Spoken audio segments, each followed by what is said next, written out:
ധ്യാനിക്കുമ്പോ. Hallelujah.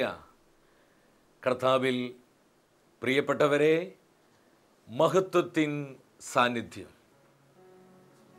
ഈ ശുശ്രൂഷയിലേക്ക് കടന്നു വന്നിരിക്കുന്ന എല്ലാവർക്കും നമ്മുടെ കർത്താവായ യേശു ക്രിസ്തുവിൻ്റെ കൃപയും സമാധാനവും ആശംസിക്കുന്നു. 119 സങ്കീർത്തനം 37 തിരുവാക്യം. വ്യർത്ഥതയിൽ നിന്ന് എൻ്റെ ദൃഷ്ടി തിരിക്കണമേ. സങ്കീർത്തകനായ ദാവീദ് കർത്താവിനോട് ഏറ്റുപറയുകയാണ്, എൻ്റെ പൊന്നു കർത്താവേ, വ്യർത്ഥതകളിൽ നിന്ന് എൻ്റെ കണ്ണുകളെ തിരിക്കണമേ. ദാവീദിന് വ്യക്തമായി അറിയാമായിരുന്നു, ലോകവും ലോകത്തിന്റെ മോഹങ്ങളെല്ലാം വ്യർത്ഥമാണ്. നശ്വരമായ കാര്യങ്ങളിൽ കണ്ണുവെച്ച് തന്റെ ജീവിതം പാഴാക്കാതെ അനശ്വരമായ കാര്യങ്ങളിലേക്ക് കണ്ണുകൾ ഉയർത്തി കൃപയിൽ ജീവിക്കുവാൻ ദാവീദ് ആഗ്രഹിക്കുകയാണ്. നമുക്കും പ്രാർത്ഥിക്കാം, കർത്താവേ, ഞങ്ങളുടെ കണ്ണുകളെ വ്യർത്ഥമായ കാര്യങ്ങളിൽ നിന്ന് തിരിക്കണമേ. കർത്താവിന്റെ തിരുമുഖത്ത് കണ്ണുറപ്പിച്ച് ഈ ലോകത്തിൽ ജീവിക്കുവാനുള്ള കൃപയ്ക്കു വേണ്ടി നമ്മൾ ഒരുമിച്ച് പ്രാർത്ഥിക്കാൻ പോവാണ്. ഒരു നിമിഷം എല്ലാവരും ദൈവസന്നിധിയിൽ എഴുന്നേറ്റ് നിൽക്കുന്നു. വലതുകരം സ്വർഗത്തിലേക്ക് ഉയർത്തി ഇന്നും ജീവിക്കുന്നവനായ കർത്താവിന്റെ നാമം വിളിച്ച് നമ്മൾ പ്രാർത്ഥിക്കാൻ പോവാണ്. ദൈവത്തിന്റെ പരിശുദ്ധാത്മാവിനാൽ നമ്മളെല്ലാം നിറയപ്പെടുവാൻ, കൃപയുടെ ആത്മാവായി, അത്ഭുതത്തിന്റെ ആത്മാവായി, വചനത്തിന്റെ ആത്മാവായി പരിശുദ്ധാത്മാവ് നമ്മിലേക്ക് നിറഞ്ഞൊഴുകുവാൻ നമ്മൾ ഒരുമിച്ച് പ്രാർത്ഥിക്കുന്നു. കർത്താവായ ദൈവമേ, പരിശുദ്ധാത്മാവിനെ വർഷിക്കണമേ. ദൈവത്തിന്റെ പരിശുദ്ധാത്മാവേ, കാറ്റായി ഞങ്ങളുടെ മേൽ വീശണമേ. ദൈവത്തിന്റെ പരിശുദ്ധാത്മാവേ, അഗ്നിയായി ഞങ്ങളിൽ കത്തണമേ. ദൈവത്തിന്റെ പരിശുദ്ധാത്മാവേ, നദിയായി ഞങ്ങളിലേക്ക് ഒഴുകണമേ. Hallelujah, hallelujah, hallelujah.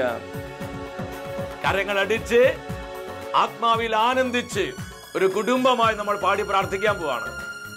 നമ്മുടെ കുടുംബങ്ങളിലേക്ക് പരിശുദ്ധാത്മാവ് കടന്നു വരുന്ന സമയം, നമ്മുടെ പ്രശ്നങ്ങളിലേക്ക്, പ്രതിബന്ധങ്ങളിലേക്ക് ദൈവശക്തി ഇറങ്ങുന്ന സമയമാണ്. എല്ലാം മറന്ന് വലിയ ആഗ്രഹത്തോടെ നമ്മൾ ഒരുമിച്ച് ആത്മനിറവിന് വേണ്ടി പാടി പ്രാർത്ഥിക്കുന്നു.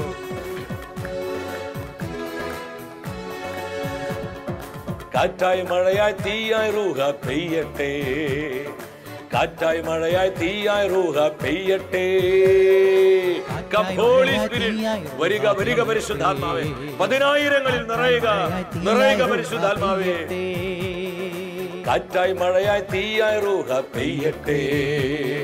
കാറ്റായി മഴയായി തീയായി റൂഹ പെയ്യട്ടെ. എല്ലാവരും ചേർന്ന് ഞങ്ങളുടെ കുടുംബങ്ങൾ അനുഗ്രഹിക്കണമേ. ഞങ്ങളുടെ തലമുറകൾ അഭിഷേകം ചെയ്യണമേ. പെയ്യട്ടെ. ചെങ്കടൽ പ്രതിബന്ധം തീർത്ത് മുന്നിൽ ഉയർന്നപ്പോ, ഫറവോ സൈന്യം ഭീതി ഉയർത്തി പിന്നിൽ നിരന്നപ്പോ, സകല പ്രതിബന്ധങ്ങളെ വെട്ടിമുറിക്കാൻ ദൈവത്തിന്റെ പരിശുദ്ധാത്മാവിന് കഴിയും. ഈ വിശ്വാസത്തോടെ എല്ലാവരും ചേർന്ന് ചെങ്കടൽ പ്രതിബന്ധം തീർത്ത് മുന്നിൽ ഉയർന്നപ്പോ, ഫറവോ സൈന്യം ഭീതി ഉയർത്തി പിന്നിൽ നിരന്നപ്പോ, കർത്താവേ, അത്ഭുതങ്ങളും അടയാളങ്ങളും ഞങ്ങൾക്ക് നൽകണമേ.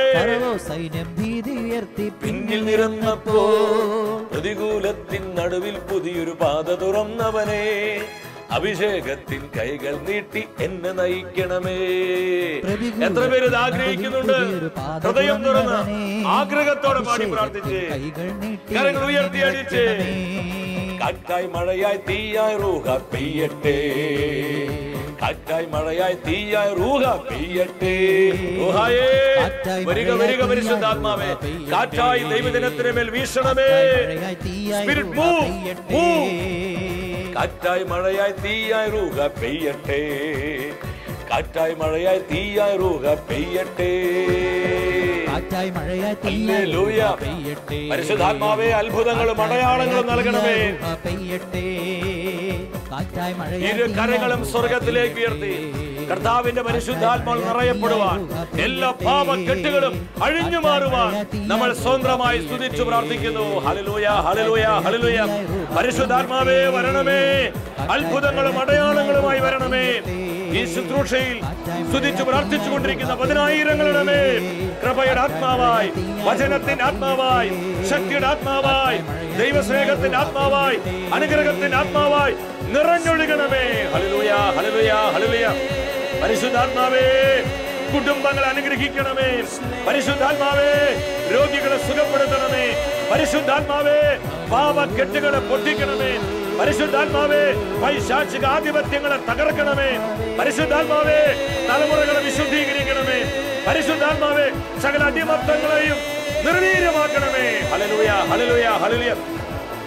Come Holy Spirit, come Holy Spirit. പരിശുദ്ധാത്മാവേ, ദൈവ സാന്നിധ്യത്താൽ കുടുംബങ്ങളെ നിറയ്ക്കണമേ. ഈ ലോകത്തിന്റെ സകല കറകളിൽ നിന്നും ഞങ്ങളെ ശുദ്ധീകരിക്കണമേ.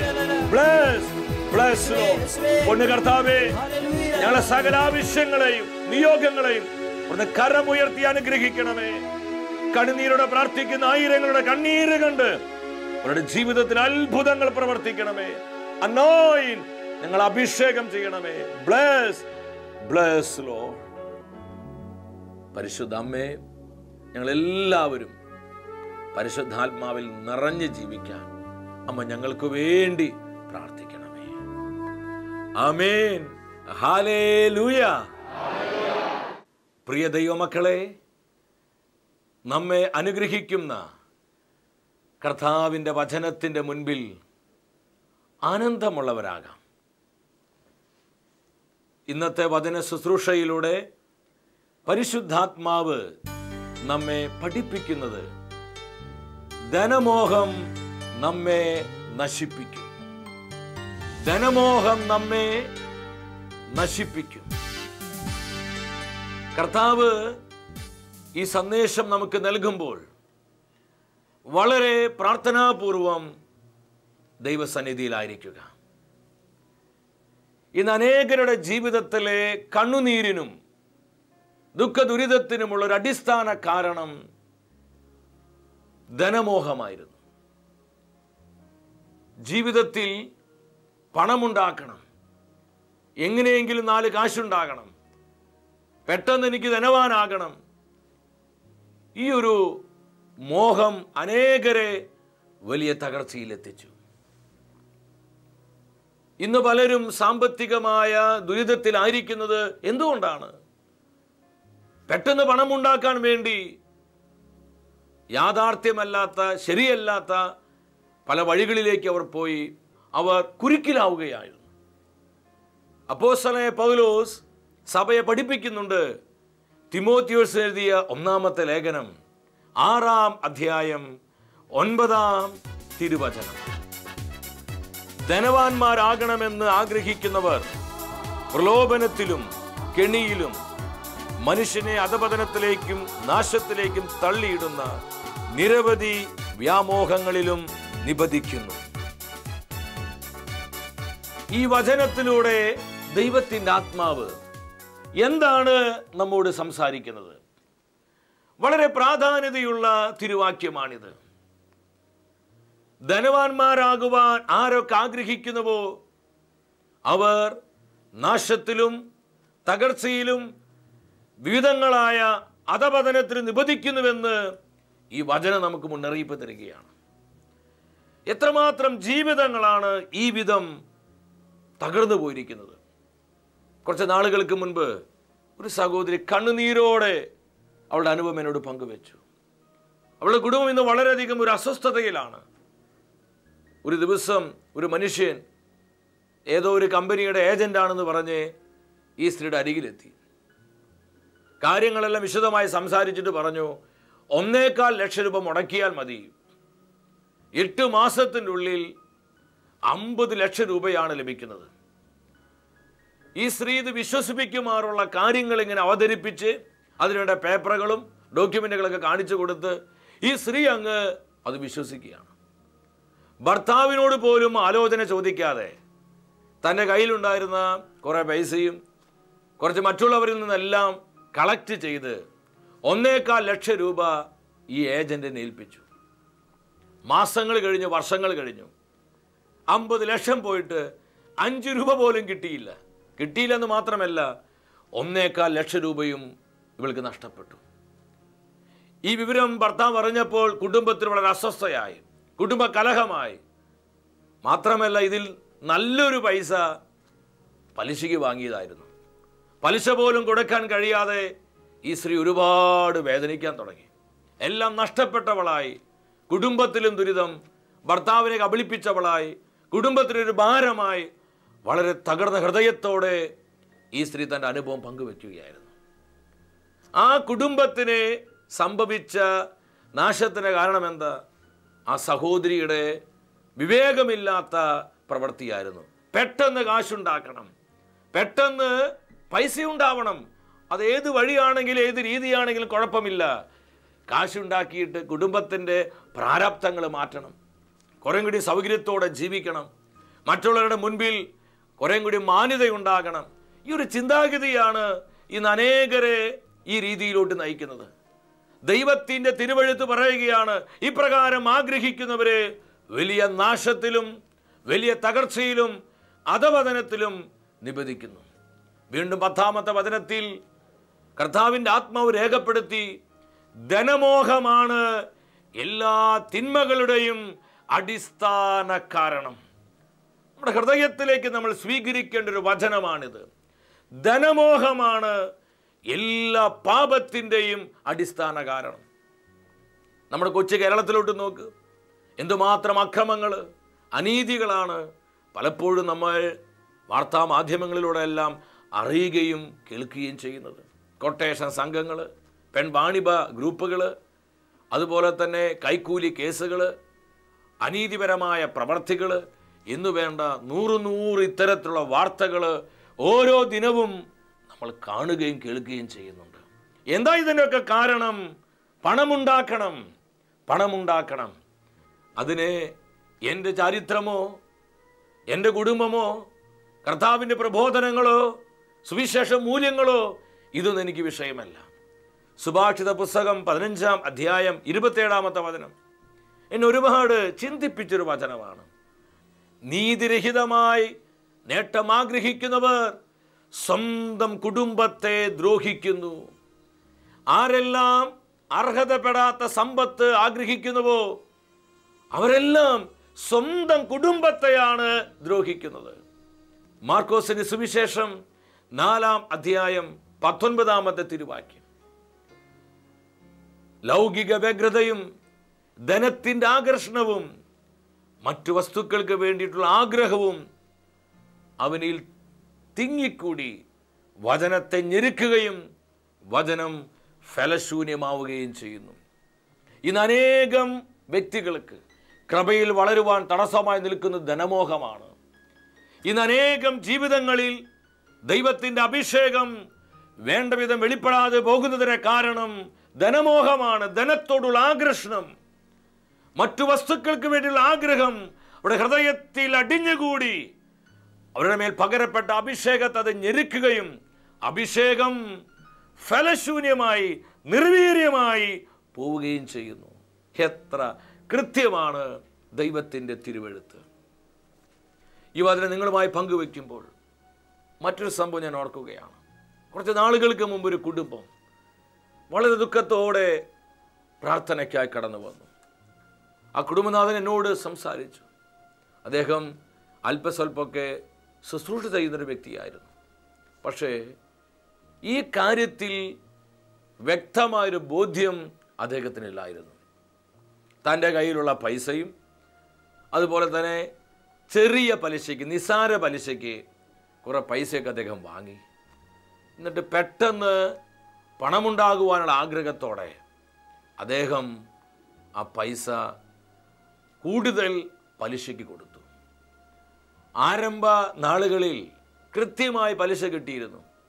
അദ്ദേഹം പറഞ്ഞു വളരെ സുഖമായി കാര്യങ്ങളെല്ലാം മുന്നോട്ട് പോയി. എന്നാൽ ഒരു 1.5 വർഷമേ കഴിഞ്ഞുള്ളൂ, കിട്ടുന്ന പലിശ അത് കുറയാൻ തുടങ്ങി. അല്പം കൂടി മുന്നോട്ട് പോയപ്പോൾ പലിശ പൂർണ്ണമായി നഷ്ടപ്പെട്ടു. മാത്രമല്ല, ഇദ്ദേഹത്തിന് സംഭവിച്ചത്, ഇദ്ദേഹം പലിശയ്ക്ക് വാങ്ങിയിരുന്നവരെല്ലാം പൈസ കിട്ടാതെ വന്നപ്പോൾ ഇദ്ദേഹത്തെ ശല്യം ചെയ്യാൻ തുടങ്ങി. അവർക്ക് പണം കൊടുക്കാൻ കഴിയാതെ ഇദ്ദേഹം നിസ്സഹായനായി. തൻ്റെ ഒരുപാട് സമ്പത്ത് നഷ്ടപ്പെട്ടു. 1-2 വസ്തുക്കൾ വാങ്ങിയിരുന്നു, ആ വസ്തുക്കളും വിറ്റു. ഇപ്പോൾ ഉള്ള വീട് ജപ്തിയിലാണ്. വല്ലാതെ ഹൃദയനോവോടെ മനുഷ്യൻ പറഞ്ഞു, ഞാൻ എന്താ ചെയ്യേണ്ടത്? ജീവിക്കാൻ യാതൊരു മാർഗവുമില്ല. ജീവിതം വഴിമുട്ടി നിൽക്കുകയാണ്. 3 മക്കളുണ്ട്, അവരെ പഠിപ്പിക്കണം, അവിടെ കാര്യങ്ങളൊക്കെ നിവൃത്തിയാക്കണം, കുടുംബ ചെലവുകളൊക്കെ മുന്നോട്ട് പോകണം. ഞാൻ എന്ത് ചെയ്യും? ആത്മഹത്യ മാത്രമേ എൻ്റെ മുൻപിലുള്ളൂ. പ്ലീസ് എന്നെ ഒന്ന് രക്ഷിക്കണം. ഇത് ആ സഹോദരന്റെ മാത്രം അനുഭവമല്ല. ഇതുപോലെ തകർന്നിരിക്കുന്ന 100 കണക്കിന് കുടുംബങ്ങൾ നമ്മുടെയൊക്കെ ഇടയിലില്ലേ? ഈ ശുശ്രൂഷയിൽ ഇതുപോലെ വേദനിക്കുന്ന അനേകം ജീവിതങ്ങളെ കർത്താവിൻ്റെ കണ്ണുകൾ കാണുന്നുണ്ട്. തോബിയത്തിൻ്റെ പുസ്തകം വായിക്കാത്തവരെ നിങ്ങൾ വായിച്ച് ധ്യാനിക്കണം. വിശുദ്ധ ബൈബിളിലെ മനോഹരമായൊരു പുസ്തകമാണ് തോബിയത്തിൻ്റെ പുസ്തകം. അപ്പനായ തോബിയത്ത് മകനായ തോബിയാസ് നൽകുന്ന ചില ഉപദേശങ്ങളാണ്. പ്രിയ മാതാപിതാക്കളെ, നമ്മൾ മക്കളെ ഈ ഒരു വചന അനുഭവത്തിൽ വളർത്തിക്കൊണ്ടുവരണം. ചില അപ്പന്മാർ അമ്മമാർ ഞാൻ പറയുന്നത് കേട്ടിട്ടുണ്ട്, നീ എന്ത് ചെയ്താലും കുഴപ്പമില്ല, 4 കാശുണ്ടാക്ക്, പണമില്ലെങ്കിൽ ഒരു വിലയുമില്ല, നീ പൈസ ഉണ്ടാക്ക്, ഈ കുടുംബത്തെ രക്ഷിക്ക്, ഈ കുടുംബത്തെ നീ വളർത്ത്, അത് ഏത് വഴിയാണെങ്കിലും സാരമില്ല, പൈസ ഉണ്ടായാൽ മതി. ഇങ്ങനെ ചിന്തിക്കുന്ന മാതാപിതാക്കളും ഈ കാലഘട്ടത്തിൽ ഒത്തിരി അധികമുണ്ട്. തോബിയാസിന് പറഞ്ഞു കൊടുക്കുകയാണ്, പൊന്നുമോനെ, മകനെ, നമ്മൾ ദരിദ്രനായി തീർന്നതിൽ നിനക്ക് ആദ്യം വേണ്ട, നീ വിഷമിക്കേണ്ട മോനെ. കുഞ്ഞേ, കർത്താവിൻ്റെ കരങ്ങളിൽ നമുക്ക് വേണ്ട സകല നന്മകളുമുണ്ട്. നീ ദൈവത്തോട് ചേർന്ന് നിൽക്കുക, നീ ദൈവഭക്തിയിൽ ജീവിക്കുക, നീ ഒരിക്കലും പാപം ചെയ്ത് കർത്താവിനെ വേദനിപ്പിക്കരുത്. നിനക്ക് വലിയ സമ്പത്ത് കൈവരും. അപ്പൻ തൻ്റെ മകന് പറഞ്ഞു കൊടുത്ത കാര്യം അതാണ്. നീ കർത്താവിനോട് ചേർന്ന് നിന്ന് വിശുദ്ധിയോടെ ജീവിച്ചാൽ നിനക്ക് വലിയ സമ്പത്ത് നിന്റെ ദൈവം നൽകും. തോബിയത്തിൻ്റെ പുസ്തകം അവസാനിക്കുമ്പോൾ കാണാൻ പറ്റും, ആ ദേശത്തിലെ വലിയ സമ്പന്നനായി, ആത്മീയമായും ഭൗതികമായും വലിയ സമ്പന്നത നൽകി കർത്താവ് തോബിയാസിനെ അനുഗ്രഹിക്കുകയാണ്. ധനമോഹം മൂലം നശിച്ചുപോയ ഒരു വ്യക്തിയെ നിങ്ങൾക്ക് പരിചയപ്പെടുത്താൻ ആഗ്രഹിക്കുകയാണ്. അത് ലോത്താണ്. അബ്രഹാമിൻ്റെ സഹോദരപുത്രനായ ലോത്ത്. ഉൽപ്പത്തിയുടെ പുസ്തകം 13-ാം അധ്യായം 8-ാമത്തെ വാക്യം. അബ്രഹാമിന് ഇടയന്മാരും ലോത്തിന് ഇടയന്മാരും തമ്മിൽ കലഹമുണ്ടായി.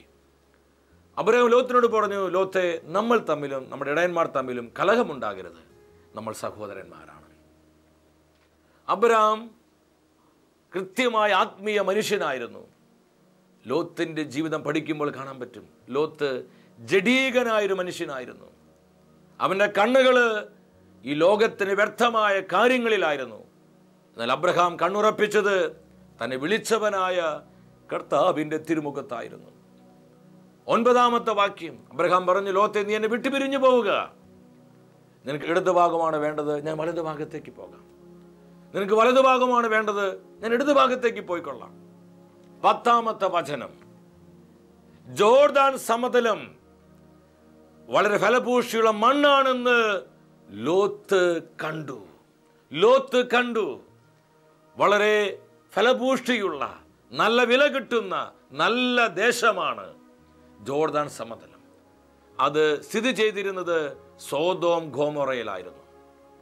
എൻ്റെ പ്രിയപ്പെട്ടവരെ, ലോത്ത് എന്താ ചെയ്തത്? പെട്ടെന്ന് പണമുണ്ടാക്കാൻ വേണ്ടി തനിക്ക് 2 പെൺമക്കളാണ് ദൈവം കൊടുത്തിരിക്കുന്നത്. ആ പെൺമക്കളുടെ ജീവിതമൊക്കെ മറന്ന് കർത്താവ് തന്നെ വിളിച്ച ആ വിളിയൊക്കെ വിട്ടുകളഞ്ഞ് പെട്ടെന്ന് പൈസ ഉണ്ടാകാൻ വേണ്ടി ലോത്ത് ജോർദാൻ സമതലം തെരഞ്ഞെടുത്തു. 11-ാമത്തെ വചനം പറയുന്നുണ്ട്, സോദോമിലെ മനുഷ്യർ മഹാപാപികളായിരുന്നു. അവർ കർത്താവിൻ്റെ മുൻപിൽ ദുഷ്ടതയോടെ ജീവിച്ചു. അങ്ങനെ ലോത്ത് സോദോമിനടുത്ത് കൂടാരമടിച്ചു. സോദോമിനടുത്ത് ലോത്ത് കൂടാരമടിക്കുകയാണ്. അർഹതപ്പെടാത്ത സമ്പത്ത് ലോത്ത് കൈക്കലാക്കി. അബ്രഹാമിന് ലഭിക്കേണ്ട സമ്പത്താണത്. എന്നാൽ ലോത്ത് അതെല്ലാം കൈക്കലാക്കി. പെട്ടെന്ന് താൻ കാശുകാരനായി എന്നുള്ള രീതിയിൽ ലോത്ത് ഇങ്ങനെ ഇരിക്കുകയാണ്. മാസങ്ങളും വർഷങ്ങളും മുന്നോട്ട് പോയി. എൻ്റെ സഹോദര സഹോദരി, പെട്ടെന്ന് പൈസ ഉണ്ടാക്കാൻ അനേകം വഴികൾ ഇന്ന് ഈ ലോകത്തിലുണ്ട്. ചിലപ്പോൾ പെട്ടെന്ന് പൈസ ഉണ്ടായി എന്ന് വരും. എന്നാൽ അതധികം നാൾ നിലനിൽക്കുകയില്ല. ആ സമ്പത്തൊന്നും തലമുറകൾക്ക് ശാശ്വതമായി അനുഭവിക്കാൻ സാധിക്കുകയില്ല. ലോത്തിന്റെ ജീവിതത്തിലോട്ട് വാ. ലിറ്ററലി ഇത് ലോത്തിന്റെ ജീവിതത്തിൽ സംഭവിക്കുകയാണ്. ഉൽപ്പത്തിയുടെ പുസ്തകം 19-ാം അധ്യായം. സോദോമിലെ മനുഷ്യരുടെ ദുഷ്ടത അത്രമാത്രം പെരുകിക്കഴിഞ്ഞപ്പോൾ ദൈവത്തിന്റെ ന്യായവിധി സോദോം ഗോമോറയുടെ മേൽ വരികയാണ്. 14-ാമത്തെ വചനത്തിൽ കർത്താവ് ലോത്തിനോട് സംസാരിക്കും. ലോത്തേ, അബ്രഹാമിന്റെ പ്രാർത്ഥന മൂലമാണ് ലോത്തിനെ കർത്താവ് സംരക്ഷിക്കുന്നത്. ലോത്തേ, ഈ പട്ടണം ഞാൻ നശിപ്പിക്കാൻ പോവുകയാണ്. ഭാര്യയും പെൺമക്കളെയും കൂട്ടി ഈ നഗരത്തിന് വെളിയിലോട്ട് പോവുക. അങ്ങനെ നിസ്സഹായനായി ലോത്ത് സോദോം വിട്ടുപോവുകയാണ്. ലോത്തിന് അതെല്ലാം നഷ്ടപ്പെട്ടു പോയി. അവൻ സമ്പാദിച്ച സകല സമ്പാദ്യവും അവനെ ഉപേക്ഷിക്കേണ്ടി വന്നു. ഭാര്യയുടെ 2 പെൺമക്കളെയും കരം പിടിച്ച് ലോത്ത് ഓടുകയാണ്. കർത്താവ് പറയും, ആ കാണുന്ന മലമുകളിലേക്ക് നീ ഓടിക്കൈ രക്ഷപ്പെടുക. ലോത്ത് ഭയത്തോടെ പറയും, അങ്ങോട്ട് ഓടി രക്ഷപ്പെടാൻ എനിക്ക് ശക്തിയില്ല. ആ കാണുന്ന കൊച്ചു പട്ടണത്തിൽ പോയി ഞാൻ പാർത്തുകൊള്ളാം. അങ്ങനെ സോവാറിൽ ലോത്തും കുടുംബം എത്തുകയാണ്. 26-ാം വചനത്തിൽ പറയാ, ലോത്തിന്റെ ഭാര്യ അവൾ ചിന്തിച്ചു, എത്ര നല്ല വീടായിരുന്നു, മനോഹരമായ പൂന്തോട്ടം, നല്ല ഫലഭൂഷ്ടിയുള്ള മണ്ണ്, എത്ര സുന്ദരമായ ജീവിതമായിരുന്നു സോദോമിൽ. വല്ലാത്ത കഷ്ടപ്പാടാണെന്ന് ചിന്തിച്ച് താൻ ഉപേക്ഷിച്ച് കളഞ്ഞ സ്ഥലത്തേക്ക് ലോത്തിന്റെ ഭാര്യ നോക്കുകയാണ്. ദൈവം വ്യക്തമായി പറഞ്ഞിരുന്നു, പിന്തിരിഞ്ഞ് നോക്കരുത്. ആ കൽപ്പന തെറ്റിച്ച് ലോത്തിന്റെ ഭാര്യ പിന്തിരിഞ്ഞ് നോക്കിയപ്പോൾ അവൾ ഉപ്പുതൂണായിട്ട് മാറുകയാണ്. ലോത്തിന് എന്താ സംഭവിച്ച്? ഭാര്യ നഷ്ടപ്പെട്ടു. സമ്പാദിച്ച സമ്പാദ്യങ്ങൾ മുഴുവൻ നഷ്ടപ്പെട്ടു. അവസാനം ഉൽപ്പത്തിയുടെ പുസ്തകം 19-ാം അധ്യായം 30 മുതൽ 38 വരെയുള്ള വചനങ്ങൾ നമ്മൾ വായിക്കുമ്പോൾ കാണാൻ പറ്റും. ഒരു അപ്പനൊരു പിതാവിനെ ലഭിക്കുന്ന ഏറ്റവും ദാരുണമായൊരവസ്ഥ. 2 പെൺമക്കൾ. അവർ ചിന്തിച്ചു, ഇങ്ങനെ പോയാൽ നമ്മുടെ ഭാവി ജീവിതം എന്താകും? ആ സോദോമിലെ മനുഷ്യരെ ചെയ്തു കൂട്ടിയ വഷളത്തരങ്ങൾ കണ്ടുകൊണ്ടാണ് ഈ പെൺകുഞ്ഞുങ്ങൾ വളർന്നു വന്നത്. ചില കാര്യങ്ങളൊക്കെ എൻ്റെ പ്രിയപ്പെട്ടവരെ നമ്മൾ ശ്രദ്ധിക്കണം. കാശ് മാത്രം നമുക്ക് പോരാ. നമ്മുടെ കുഞ്ഞുങ്ങളെ ശ്രദ്ധിക്കണം, കുടുംബം ശ്രദ്ധിക്കണം, മൂല്യങ്ങൾ ശ്രദ്ധിക്കണം. ലോത്ത് പണമുണ്ടാക്കാനുള്ള വ്യഗ്രതയിലെ തൻ്റെ പെൺകുഞ്ഞുങ്ങളുടെ ജീവിതമൊന്നും അവൻ ശ്രദ്ധിച്ചില്ല. അവർ ദുഷ്ടരായ മനുഷ്യന് ചെയ്തു കൂട്ടുന്ന വഷളത്തരങ്ങൾ കണ്ട് ഈ പെൺകുഞ്ഞുങ്ങൾ വളർന്നു. അവർ പറഞ്ഞു, നമുക്ക് അപ്പനെ കുടിപ്പിക്കാം, മദ്യപിച്ച് ബോധമില്ലാതെ കിടത്താം. അങ്ങനെ ലക്കുകെട്ട് കിടക്കുന്ന അപ്പൻ്റെ അരികിൽ ചെന്ന് 2 പെൺമക്കളും പാപം ചെയ്യുകയാണ്. ആ അപ്പനിൽ നിന്ന് ഈ പെൺമക്കൾ ഗർഭിണികളാവുകയാണ്. ആ 2 പെൺമക്കൾ അവൾക്ക് നഷ്ടപ്പെട്ടു. ലോത്തിന് ജീവിതം നോക്കി, സമ്പാദ്യം പോയി, ഭാര്യ നഷ്ടപ്പെട്ടു. ഇതാ 2 പെൺമക്കളും തനിക്ക് വലിയ അപമാനം വരുത്തി വയ്ക്കുന്നു. ഇതിനേക്കാൾ വലിയൊരു അപമാനം ഒരു അപ്പനെ കിട്ടാനുണ്ടോ? ധനമോഹം എവിടെയാ ലോത്തിനെ എത്തിച്ചത്? നഷ്ടപ്പെടലിൻ്റെ അനുഭവങ്ങളിലേക്ക്. പ്രിയ ദൈവത്തിൻ്റെ പൈതലെ, കർത്താവിൻ്റെ നിർമ്മലമായ വചനത്തിന് മുൻപിലിരുന്ന് നമ്മെ ഒന്ന് പരിശോധിക്കുക. സാമ്പത്തികമായി തകർന്നിരിക്കുന്ന ദൈവമക്കൾ ആരും അസ്വസ്ഥരാകേണ്ട. നമുക്ക് വേണ്ട സാമ്പത്തിക സ്വാതന്ത്ര്യം കർത്താവിൻ്റെ കരങ്ങളിലുണ്ട്. ചെയ്തു പോയ, സംഭവിച്ചു പോയ വീഴ്ചകളെ ഓർത്ത് അനുതാപ ഹൃദയത്തോടെ നീ പ്രാർത്ഥിക്കുക. ചില വ്യക്തികൾ കർത്താവിൻ്റെ ദിവസം പരിശുദ്ധമായ ദിവസമാണ്. ആ ദിവസം ഞായറാഴ്ച പോലും ബിസിനസ് സ്ഥാപനങ്ങൾ തുറന്ന് അന്ന് ആ സ്ഥാപനങ്ങൾ അടച്ചിടാതെ ആ വരുമാനം പോലും എടുത്ത് മുന്നോട്ട് പോവുകയാണ്. എൻ്റെ പ്രിയപ്പെട്ടവരെ, ആഴ്ചയിൽ 6 ദിവസം കർത്താവ് നമുക്ക് തരുന്നുണ്ട്. ഒരു ദിവസം കർത്താവിന് വേണ്ടി മാറ്റിവെക്കുക. അന്ന് എത്ര വലിയ ലാഭം എനിക്ക് കിട്ടുമെങ്കിലും കർത്താവിനെ പ്രതി അത് വിട്ടുകളയാനുള്ള തീരുമാനമുണ്ടായാൽ നിന്റെ ബിസിനസ്സിനെ, നിന്റെ കുടുംബത്തെ, നിന്റെ തലമുറയെ, നിന്റെ കുഞ്ഞുങ്ങളെ, നിന്റെ ജീവിതത്തിന്റെ സമസ്ത മണ്ഡലങ്ങളെയും കർത്താവ് കരമുയർത്തി അനുഗ്രഹിക്കുന്നത് നിനക്ക് അനുഭവിക്കാൻ പറ്റും. വിശ്വസിച്ച് പ്രാർത്ഥിക്കുക, തീരുമാനങ്ങൾ എടുക്കുക. ഇനി ഞാൻ അബദ്ധത്തിൽ ചാടുകയില്ല, മറ്റുള്ളവരാൽ വഞ്ചിക്കപ്പെടുവാൻ ഞാൻ അനുവദിക്കുകയില്ല. കർത്താവേ, നിന്റെ ആലോചനയിൽ, നിന്റെ ജ്ഞാനത്തിൽ എന്നും നടക്കുവാൻ എന്നെ സഹായിക്കണമേ. ഈ ഒരു പ്രാർത്ഥനയോടെ കരങ്ങൾ ഉയർത്തിപ്പിടിച്ച് നമ്മുടെ കുടുംബങ്ങളെ, കുഞ്ഞുങ്ങളെ, നമ്മൾ അനുഭവിക്കുന്ന തകർച്ചകളെ, ദുരിതങ്ങളെല്ലാം സമർപ്പിച്ച് നമ്മൾ സ്തുതിച്ചു പ്രാർത്ഥിക്കുന്നു. Hallelujah, hallelujah, hallelujah. പരിശുദ്ധനായ കർത്താവേ, ഇവിടുത്തെ ജനത്തിന് മേൽ കരങ്ങൾ ഉയർത്തണമേ. ധനമോഹം മൂലം വന്നുപെട്ടിരിക്കുന്ന തകർച്ചകള്, ദുരിതങ്ങള്, കണ്ണുനീരുകള്, കഷ്ടപ്പാടുകൾ കർത്താവ് ഏറ്റെടുക്കണമേ. സാമ്പത്തിക തകർച്ചകളെ മാറ്റണമേ. ഉള്ള പലിശകളിൽ ഞങ്ങൾക്ക് വിമോചനം തരണമേ. ജപ്തി നോട്ടീസുകളിൽ നിന്ന് ഞങ്ങൾക്ക് വിടുതൽ നൽകണമേ. സാമ്പത്തിക സ്വാതന്ത്ര്യം നൽകണമേ. തകർന്നുപോയ കുടുംബങ്ങൾ, ഇതുമൂലം വേദനിക്കുന്ന ജീവിതങ്ങളെ കർത്താവേ കരമുയർത്തി അനുഗ്രഹിക്കണമേ. സമ്പത്തല്ല ദൈവം, ദൈവമാണ് സമ്പത്ത്. ഇതിൽ ആഴപ്പെടുവാൻ, ഈ തിരിച്ചറിവിൽ ജീവിക്കുവാൻ കർത്താവേ ഞങ്ങളെ സഹായിക്കണമേ. Bless bless Lord. കർത്താവ് നൽകിയ ഈ അഭിഷേകം സ്വന്തമാക്കി ജീവിതത്തിന്റെ സമസ്ത മേഖലകളിലും ഈ തിരിച്ചറിവോടെ ജീവിക്കുക. സമ്പത്തല്ല ദൈവം, ദൈവമാണ് സമ്പത്ത്. വ്യക്തിപരമായി നമ്മുടെ നിയോഗങ്ങളെയും കുടുംബത്തിന്റെ സകല ആവശ്യങ്ങളെയും നമ്മെ ഓരോരുത്തരെയും കർത്താവ് സമൃദ്ധമായി അനുഗ്രഹിക്കട്ടെ.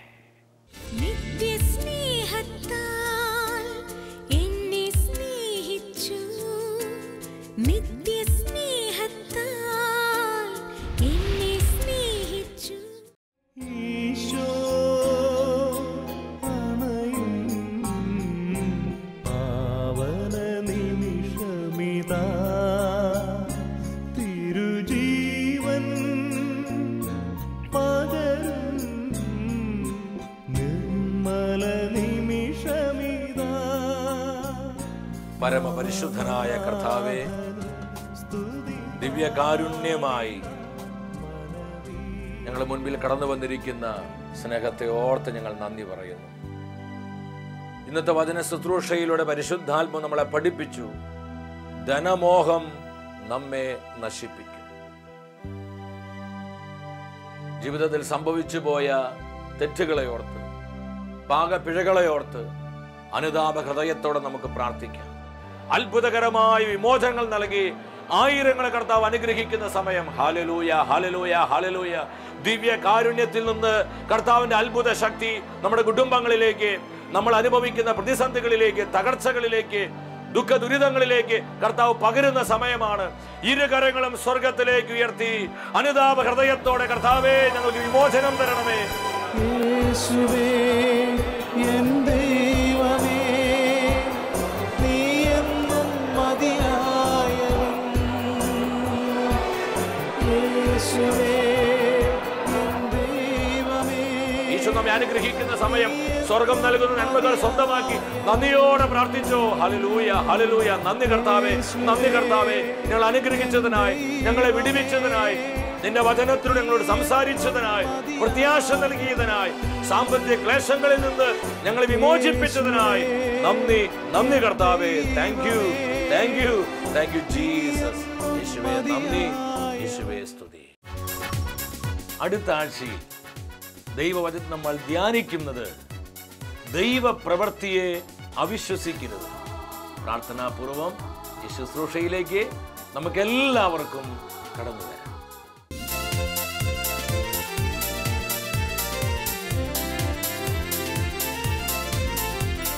മഹത്വമേ മഹത്വമേ മഹത്വത്തിൻ രാജാവേ, മഹത്വത്തിൻ സാന്നിധ്യം. മഹത്വമേ മഹത്വമേ മഹത്വത്തിൻ കർത്താവേ, മഹത്വത്തിൻ സാന്നിധ്യം. മഹത്വമേ മഹത്വമേ മഹത്വത്തിൻ രാജാവേ, മഹത്വത്തിൻ സാന്നിധ്യം. മഹത്വമേ മഹത്വമേ മഹത്വത്തിൻ